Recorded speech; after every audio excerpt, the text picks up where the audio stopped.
One of the things that is very difficult to deal with in life is to be accused falsely and to have people saying things about you that are false and vicious. If you have never been through this kind of situation, thank God for sparing you. But you cannot imagine the shock, pain, and devastation that it causes the accused. It makes you paranoid and you find yourself distrusting people. The sense of injustice at being falsely accused is acute, and often there is no vindication to help you recover from the devastation. To do the wrong thing and be accused of doing it is bad enough. It's terrible enough. So you can imagine how it feels like to be accused of something you have not done or being someone you are not. I remember the first time I was accused falsely. My situation was made worse by the kind of people who were accusing me falsely. They were some of the most respected members of our society and people I looked up to. I did not know how to deal with it for years. Well, years later, one of my role models became CEO of the biggest hospital in Ghana. And I heard people accusing him of all kinds of things in the media. There were reports every day of units within the hospital embarking on industrial action and calling for his head. I was very worried for him because I remembered how devastated I had been having to deal with false accusations. Now, the context of my false accusation was very small compared with his. I had been accused falsely in a small private company. He was being accused falsely in a big national institution. My crisis played out in private. His was playing out in the media.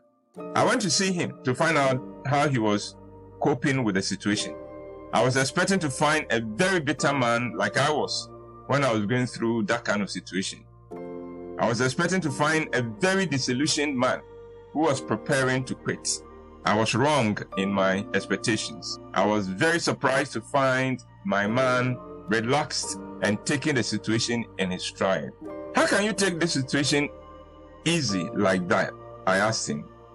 He said, Brother Whyte, even God who created the world has people telling him that he did not create the world. Even Jesus, the man without sin, the man who came to redeem our souls, was called a drunkard, a liar, an imposter, and a demon-possessed man. We are in the Easter week, and so this week, I bring you my reflections on Easter. And I begin this morning reflecting on the fact that even Jesus was accused falsely. This is the man without sin. This is the man who fed the hungry, healed the sick, and raised the dead. This is the man who was an excellent teacher and people could not get enough of his sermons and teachings. This was a man approved by God.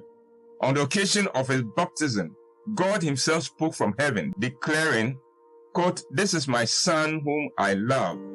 With him I am well pleased," end of quote. Signs and wonders had followed his ministry to confirm that God was with him. And in an era without mass communication and social media, he could attract over 5,000 people to a single sermon. And yet, people could find a way of accusing such a man falsely.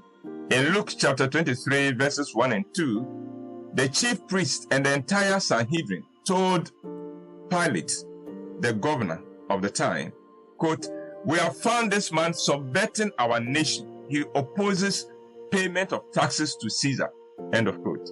The latter part of this accusation is intriguing because these same people had tried to trap Jesus into opposing the payment of taxes to Caesar, and he had outwitted them and avoided being trapped by saying, "Give unto Caesar the things that belong to Caesar, and unto God the things that belong to God."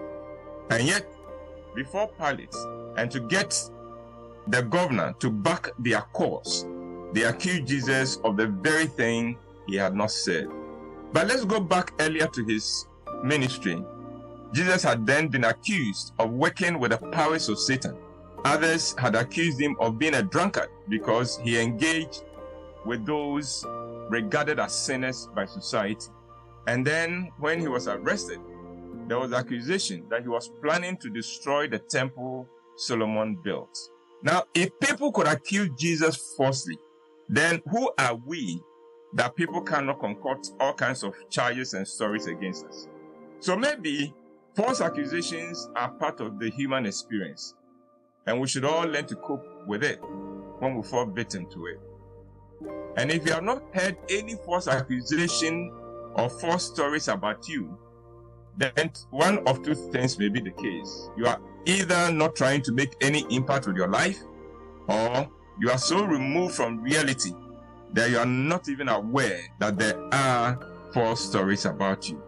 What I find interesting is the part of the trial of Jesus before the chief priests and the entire Sanhedrin in the Matthew account, where Matthew says the Sanhedrin were looking for false evidence against Jesus, and that many witnesses came forward.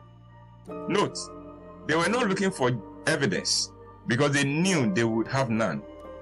But they were not prepared to be stopped in their hatred and opposition of Jesus by a mere lack of evidence. And so they were perfectly willing to work with false evidence. Now, if many false witnesses came forward against Jesus, then we don't have to be surprised that false witnesses will come up against us. The question that I struggle with is, what do these false witnesses gain by bearing false witness?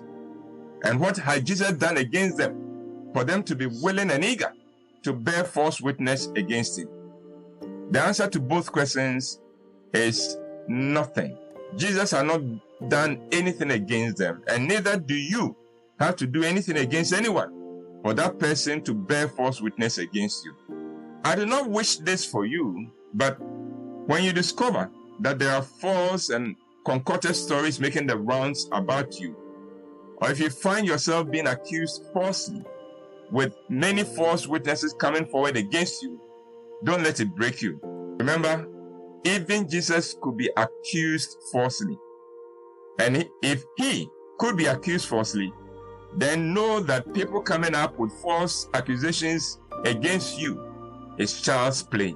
You cannot stop it from happening. You cannot avoid it. All you can do is to remember that you are not better than Jesus, who was accused falsely.